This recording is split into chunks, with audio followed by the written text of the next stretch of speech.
não acha que vocês cometeram um erro grave não fazendo algo que todo mundo dito civilizado já fez, que é uma regulação econômica capitalista da indústria da mídia? Todo mundo civilizado já fez.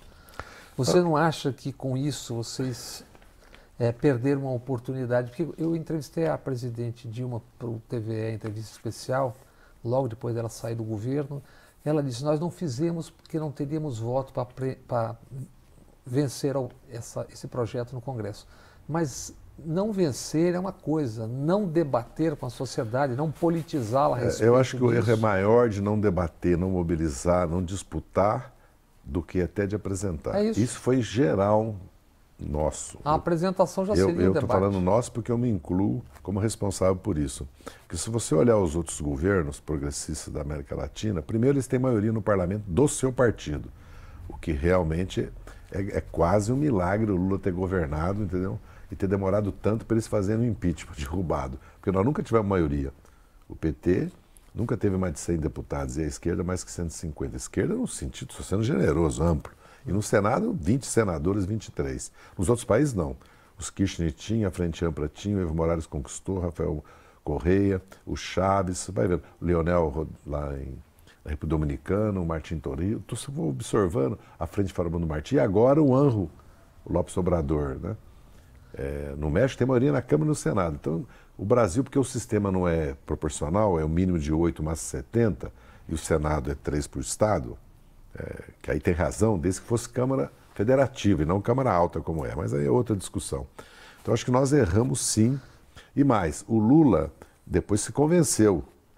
E Mas o Franco, já era no final o Franco apresentou do segundo governo. e deixou. A presidente, como te explicou, acabou arquivando isso. É porque o que as pessoas não sabem, que eu acho que isso que é importante, é o seguinte: nesses países todos, não é um sistema estatal de televisão, são televisões, internet públicas, que quem mantém é um cidadão, paga 150 euros por ano. Aqui no Brasil é coisa mais grave, porque não há pluralismo na televisão, nem contraditório, nem diversidade. E a Globo News é a prova disso, a Globo é a prova disso. Não tem. E segundo, é monopólio. Terceiro, são famílias de oligarquias políticas em cada estado controla. Claro. Um político controla a SBT, outra Record, outra Bandeirantes, Rádio, jornal, outra Globo. E controla vários jornais e rádios. Isso é verdade. O governo fez. Você lembra quando o Lula autorizou que todos os jornais recebessem publicidade do país? Mídia técnica. Todos os pequenos jornais, todos os jornalões fizeram editorial contra. Você vê que é um descaro deles. Segundo, houve um esforço com relação às rádios comunitárias. Houve um esforço também com relação à própria distribuição. Mas você não sabe houve, que as rádios... não houve aplicação da Constituição, porque bastava aplicar a Constituição. Mas as rádios comunitárias, eu andei viajando muito pelo país esses já viraram comerciais. É porque, na verdade, elas alugam horário para igrejas, pastores. Não. Eu sei, quer dizer, não se constituiu uma força de rádio comunitárias realmente. Virou um instrumento, inclusive de políticos, tudo. Mas o governo, nesse aspecto, nós falhamos, público, certo? E a cobrança é generalizada, inclusive da militância do PT sobre nós. E a responsabilidade é nossa, dos dirigentes. Para ficar só claro que isso que o patronato costuma chamar de censura, na verdade, é absolutamente natural em todo mundo dito civilizado. A regulação econômica capitalista. É só você assistir qualquer debate na televisão da Itália, da França, da Inglaterra, Portugal, Espanha, você vê as Oceania. posições extremas de direita e de esquerda representada. Toda noite debatendo tudo. No Brasil não tem isso. É real. Aliás, a propósito disso, é real uma frase atribuída a você. Ah, não, deixa que eu acerto por cima com o João Roberto Marinho. Primeiro que eu nunca tive relação com os... Primeiro, nunca foi minha atribuição, nem minha área. E eu fiz questão de não me envolver com certas questões. Porque eu já tinha... A minha sobrecarga de trabalho no governo era tão grande, porque eu também era o animador político do governo. Eu que ia nos ministérios reunir o primeiro escalão, o segundo, para debater, discutir, apontar, incentivar. E também eu que ia no PT prestar contas em nome do governo, apesar que eu não era mais da direção, não participava zero na direção. Eu nunca falei isso, como nunca falei também, nós já temos a Rede Globo, como o meu amigo e de quem eu tenho grande admiração, Roberto Requião, cunhou a frase, entendeu? Até porque não era a minha atribuição.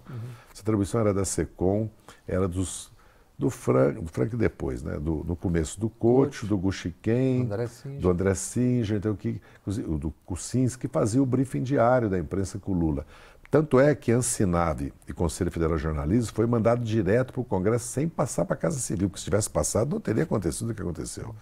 E também nós erramos, porque nós recuamos antes da hora, porque depois nós demos conta que dividiu. Porque como, se eu não me engano, o Cacá Diegues fez uma manifestação muito forte contra, né? Mas depois a gente viu que a metade da classe artística, escritores, intelectuais, era a favor. Era porque a Ansinave é a coisa mais natural no mundo. E mais, o Conselho Federal de Jornalismo, por que não pode ter? Se tem de todas as categorias, entendeu? Não pode porque vai tomar de assalto as redações, vai censurar. Quer dizer, na verdade é o seguinte, quem determina o que é publicado é o dono do jornal. Então assumam isso como alguns assumem. Né? Assumam que jornal é um negócio de famílias e da origem nem sempre explicável, porque se for olhar como cada um ganhou concessão, como cada um conseguiu transformar isso. A história da Editora Abril é a mais escandalosa. E o fim dela mais ainda, porque eles vão dar um calote nos 800 trabalhadores, vão ficar com um patrimônio, dizem, não sei se é verdade, 10, 12 bilhões. E não vão pagar os fornecedores, vão pagar 10% para os fornecedores. E tiveram esse papel, e viveram das 4 rodas, dos hotéis 4 rodas, de dinheiro da Sudene, de dinheiro da Caixa Econômica, de dinheiro do Banco do Brasil, e de publicidade oficial. Certo? Vocês também não teriam cometido um erro de permitir, isso já vinha de antes, esse desenfreado proselitismo religioso em rádios e televisões, são concessões do Estado. Ao mesmo tempo, isso ia multiplicando bancadas pelo país afora, estadual. Na verdade, a reforma ganhou a eleição agora. E da mesma forma, além disso, ainda nesse território, desses programas que, a pretexto de combater a violência, multiplicam a violência toda hora do almoço e do jantar, país afora. Quer dizer, são duas vertentes que venceram a eleição, ou que ajudaram a vencer a eleição. Essa questão dos programas, o Ministério Público devia ter tomado providência. E também sobre o monopólio de imprensa, porque no sul do Brasil, o Ministério Público fez uma representação contra o monopólio da RBS. Você sabe disso? O governo também, isso é uma concessão pública. O governo, nós, certo? Cometemos um erro, e ele é mais grave, certo? Porque a lei não permite. É um Estado laico? Mas o problema já vem lá de trás, porque a Igreja Católica tem uma rede de rádios e de televisão também em relação fantástica, entendeu? Então, na verdade, já se permitiu no passado, porque agora eu tenho muita preocupação com o seguinte, eu não sou contra que os evangélicos façam política e peçam voto. Todos possam fazer religião. Eu não sou contra, porque eles fizeram, porque as sébias pastorais fizeram política, os bispos fizeram política. Você pode falar, era contra uma ditadura. E na democracia, realmente, a igreja recuou. Assim, pelo menos, hoje a maioria da igreja é conservadora no Brasil e quer ver o Papa de Costa. A pergunta é o seguinte, do ponto de vista objetivo, você pode falar de religião, uma concessão pública no Estado laico, sobre todas, mas não determinadas, sejam quais forem, terem... Mas no Brasil, na verdade, a Igreja Católica também tem suas concessões, conseguiu mais, tudo, todas as igrejas têm. O problema, você vê, a Rede TV, pelo que eu vi agora, o tempo quase 2/3 é alugado para... Como é que pode? Isso está ilegal.